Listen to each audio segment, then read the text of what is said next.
प्यारे बच्चों, स्वागत है आप सभी का आपके अपने YouTube चैनल प्रतिज्ञा क्लासेज कुमैया में। दोस्तों, मैं हूं प्रिंस यादव और चलिए आज के इस वीडियो में हम आपको पढ़ाने वाले हैं क्या सिद्ध करें कि रूट 2 एक अपरिमेय संख्या है।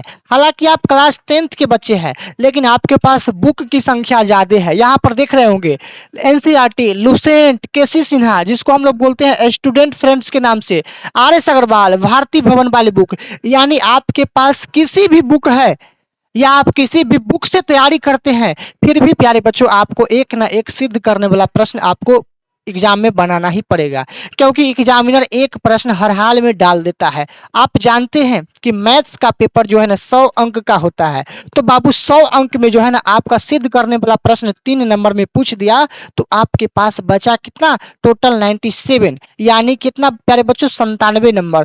तो 97 नंबर आपको कैसे लाना है, क्वेश्चंस को हल करके लाना है, अदर क्वेश्चन से लाना है। लेकिन आपको यहाँ पर सिद्ध करने वाला प्रश्न से 3 नंबर आपको बिल्कुल मिल जाएगा। तो इस वीडियो को आप अंदर से जो है ना, मैंने कि ना कहे कि अंदर से आपको इस वीडियो को देखने के बाद झकझोर देगा अंदर से, ठीक है ना। इसीलिए इस वीडियो को फुल वॉच कीजिएगा और इस वीडियो को अंत तक देखिएगा। जब वीडियो पसंद आ जाएगा तब साथ ही साथ वीडियो को लाइक करना है। लेकिन अभी इस चैनल पे नए बने हैं तो चैनल को सब्सक्राइब कर लीजिए, ठीक है ना बाबू। तो चलिए हम इस वीडियो को शुरू कर देते हैं। यहाँ पर बोल दिया है कि सिद्ध करें कि रूट 2 एक अपरिमेय संख्या है। बाबू आपको पता है परिमेय संख्या किसे कहते हैं और अपरिमेय संख्या किसे कहते हैं। परिमेय का मतलब होता है P/Q के रूप में लिखा जाए, अपरिमेय का मतलब होता है कि P/Q के रूप में न लिखा जाए। अर्थात क्या, तो किसी संख्या जब रूट में रहेगा तो उसका वर्गमूल पूर्ण रूप से बाहर न होगा, उसे भी हम अपरिमेय संख्या बोलते हैं। जैसे बाबू बताओ कि रूट 2 है, रूट 2 क्या परिमेय संख्या है? नहीं है। रूट 2 एक अपरिमेय संख्या है क्योंकि ये किसी का स्क्वायर नहीं है। लेकिन मैं बोल दूं कि बाबू रूट में 9 ये किसी संख्या का स्क्वायर है? हाँ सर, ये रूट 9 जो है ना ये 3 का स्क्वायर है, ये 3 का स्क्वायर है। तो 3 का स्क्वायर 9, यानी ये हो जाएगा परिमेय संख्या। हम बोले रे बाबू बताओ कि रूट में 16 और बट्टा रूट में 25, ये पूरे का रूट लगा हुआ है, तो बाबू ये भी आपका परिमेय संख्या। क्यों पता है? 16 जो है ना ये 4 का वर्गमूल है और 25 जो है ये 5 का वर्गमूल है। तो 4/5 का वर्गमूल होता है क्या, रूट में 16/25, यानी एक ना एक नजरिया से देखा जाए तो ये भी आपका परिमेय संख्या है। लेकिन जो संख्या रूट में है वो किसी का स्क्वायर ना है तो वह अपरिमेय होगा। यानी रूट 2 ये किसी का स्क्वायर ना है तो ये अपरिमेय है। हालांकि हमें इसे सपोज करके बनाना है कि ये अपरिमेय है या नहीं है ना बाबू। तो मान लो कि आप इसे पहले क्या मानोगे कि रूट 2 एक परिमेय संख्या है। सबसे पहले आपको परिमेय मानना पड़ेगा।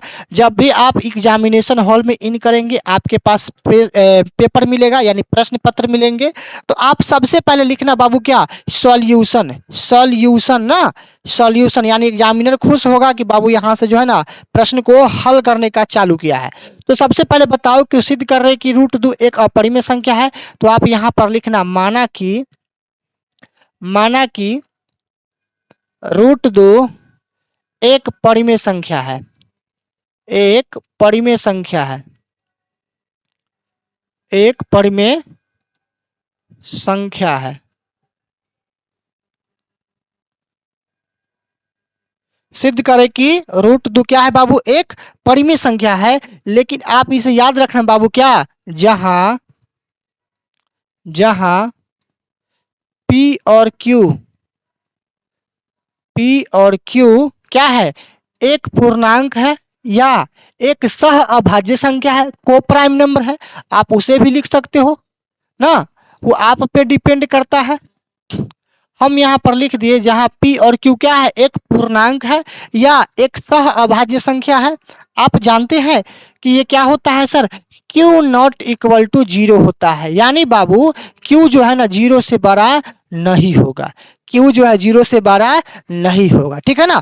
तो सबसे पहले आप बताओ मुझे बाबू, आप मुझे बताओ कि कितना ऊपर में लिखा हुआ है सर, रूट 2 को हमें प्रूव करना है। तो रूट 2 बराबर परिमेय संख्या क्या होता है, P/Q के रूप में। यहाँ पर आप लिख सकते हो बाबू कितना, P/Q, यानी बाबू यहाँ पर आप लिख सकते हो क्या, दोनों तरफ वर्ग करने पर, दोनों तरफ वर्ग करने पर ना, दोनों तरफ वर्ग का मतलब होता है स्क्वायर, यानी वर्ग करने पर स्क्वायर कर दो दोनों तरफ, ठीक है ना बाबू। चलो अब देखो थोड़ा सा आप यहाँ ध्यान से, ऊपर में कितना है बाबू, √2 है, बराबर कितना है बाबू, P/Q है।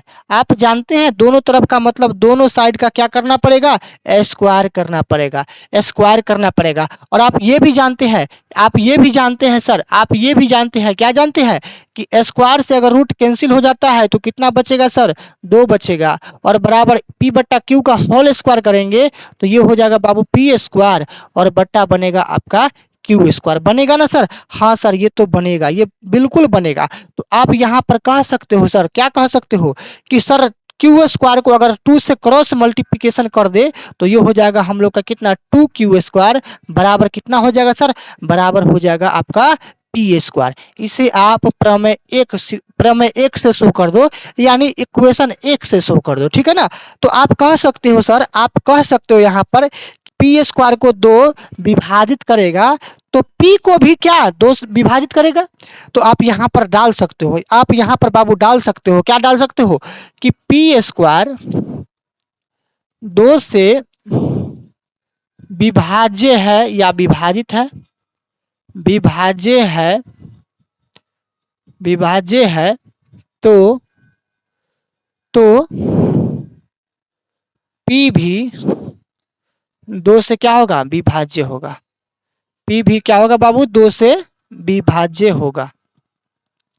यानी बाबू मेरा कहने का मतलब ये हुआ कि P² अगर 2 से विभाज्य है तो P भी क्या होगा, 2 से विभाज्य होगा।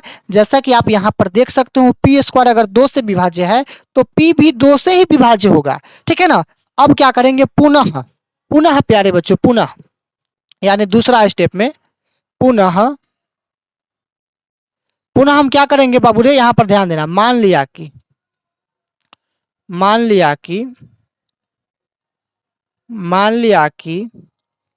क्या है, P बराबर मानेंगे कितना, 2m, 2 तो सिद्ध करना है और m लिख दिए। m क्यों लिख दिए पता है, m लिख दिए क्या, यहाँ पर लिख देना कि m कोई पूर्णांक है।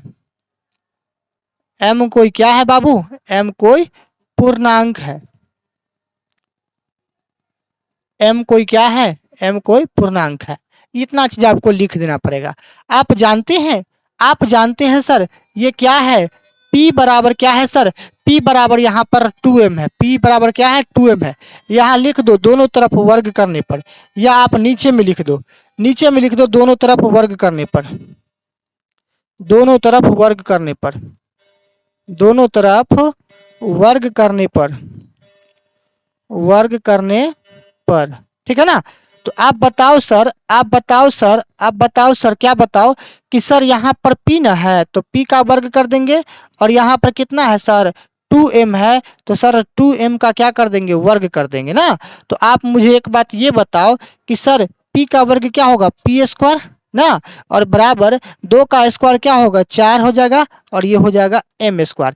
लेकिन प्यारे बच्चों आप जानते हैं कि P² का वैल्यू यहाँ पर क्या लाए थे, तो सर P² का वैल्यू हमने लाया है 2Q²। ये समीकरण 1 से आ गया ना। P² का वैल्यू है यहाँ पर 2Q², तो P² के स्थान पे हम लिख सकते हैं कितना, 2Q², और बराबर ये हो जाएगा हम लोग का कितना बाबू, 4m²। यहाँ आप लिख दो बाबू कितना, कि समीकरण 1 से, समीकरण 1 से, यानी समीकरण 1 से जो है P² का जो है ना वैल्यू डाले हैं यहाँ पर, ठीक है ना। समीकरण 1 से क्यों लिखे, क्योंकि P का वैल्यू, P² का वैल्यू यहाँ पर 2Q² है, तो हम P² का वैल्यू डाल दिए हैं 2Q², यहाँ पर हम शो कर दिए हैं। क्लियर है ना। तो बाबू अब मुझे बताओ, आप मुझे एक बात ये बताओ कि यहाँ पर हम क्या लिख सकते हैं, यहाँ पर हम लिख सकते हैं Q² इक्वल टू कितना, तो सर 4m², 4m² अपन यानी बट्टा, ये गुना में है तो ये आ जाएगा आपका भाग में, आ जाएगा ना सर, हाँ सर आ जाएगा। आप बता सकते हो कि सर 2 से 4 चला जाएगा 2 बार में, तो आप बोल सकते हो सर Q² बराबर कितना हो जाएगा, 2m² हो जाएगा। इससे आप प्रमेय 2 कर दो सो, या समीकरण 2 कर दो सो, ठीक है ना। जब आप इतना कर देते हो तो आप मुझे कह सकते हो, क्या कह सकते हो सर, आप मुझे कह सकते हो कि सर Q² जो है अगर 2 से विभाजित है तो Q भी 2 से ही विभाजित होगा कि ना होगा।